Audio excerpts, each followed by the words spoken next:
We come and go every day, but rarely do we slow down to think about how we get around and how we will in the future. Planning the future of the region's transportation system is the job of PACTS, the Portland Area Comprehensive Transportation System, a group of 15 cities and towns in southern Maine. The mission of PACTS is to most efficiently and effectively maintain and transform the transportation system that we have with the available funds. Well, the common ground for all of the PACTS communities, those that are urban, rural, and suburban, is we all have one thing in common, and that is we all have transportation needs. In fact, PACTS has a plan called Destination Tomorrow that looks at our region's transportation systems, its streets, highways, bridges, buses, trains, and paths for walking and biking, and how we need to change that system for the better in the decades to come. It's no coincidence, the transportation systems that are well thought out are very productive. The transportation system in Greater Portland is currently in pretty good shape compared to other parts of the state and other parts of the country. However, it's deteriorating and deteriorating very rapidly. It's out of balance, meaning that we have primarily a roadway-based system, while we have really neglected the rail for freight and for passenger transportation. Destination Tomorrow also looks at how we can transform the system so we can get to work, transport our products and services to market, make sure our children get to school as efficiently and safely as possible. One of those improvement efforts is underway in the Oak Hill area of Scarborough. There, planners and residents are working together to develop a pedestrian and bike-friendly city center. It is very much a car-dominated area here in Oak Hill, and this is certainly one of the more challenging areas that I've worked on personally in order to develop a pedestrian plan. If I could do one thing, my dream almost since I've been an adult is to have sidewalks in Scarborough so that we can actually have safe pedestrian amenities in this town. In towns like Falmouth and Windham, citizens and planners face issues like congestion, access, and mobility that threaten their economic health and quality of life. I do spend a lot more time in traffic, and it seems like a lot of the road systems are more congested than they used to be. In Falmouth, our issues are not much different than that of the region. We need to take a look at our collector road system, make sure that we're reserving enough money locally to meet the matches that become available for state and federal funding. And it's very important for us to also consider things such as the intersection behind us right now.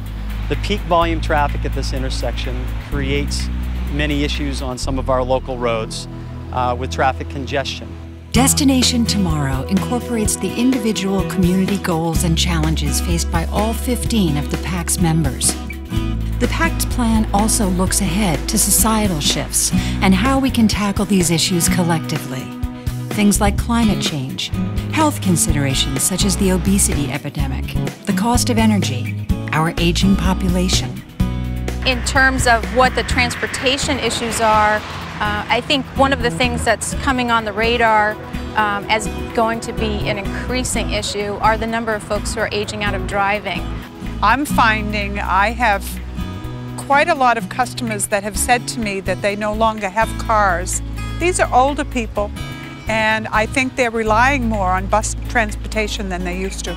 Driving gets scary sometimes when you get older. The biggest choice I made was getting rid of a truck that got 13 miles a gallon.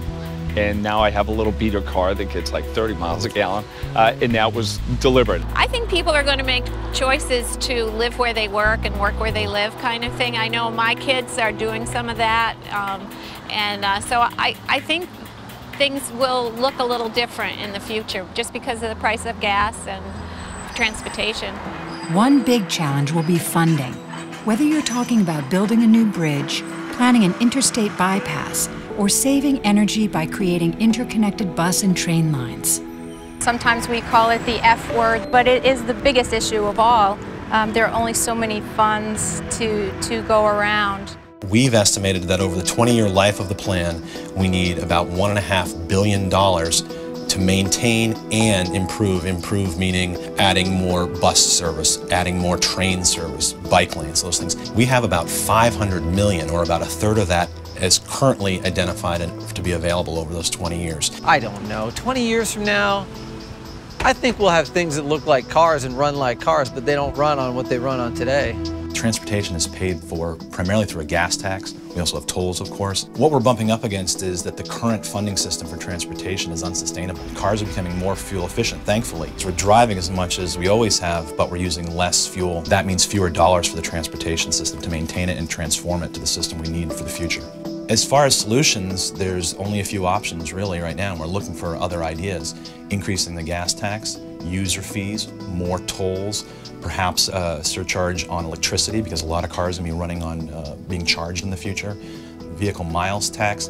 But the fact is we need to come up with something because the current system is broken. So whether it's making smarter land use decisions that are designed to promote more cost-effective transportation choices every day, or promoting lower-cost, more fuel-efficient options like freight rail, carpooling, van pooling, and transit, PACTS' ability to maintain and transform the region's transportation system will depend on the ability of our communities to work together to make the most of diminishing funding resources and to find new sources of funding.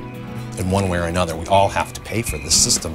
It's important for livability, it's important for the economy, it's important for mobility. You know, the way that we get around is unprecedented in human history, and it costs some serious money. And I think that people have generally gotten away from the idea of exactly how roads are paid for. I think they just appear. You know, sometimes they just are, and they're not. They were built out. It's an extensive system, and it requires a lot of funding to maintain that. And everybody, if they want that type of mobility, that type of comfort, that ease of travel, they're going to need to understand that that has to come from all of us.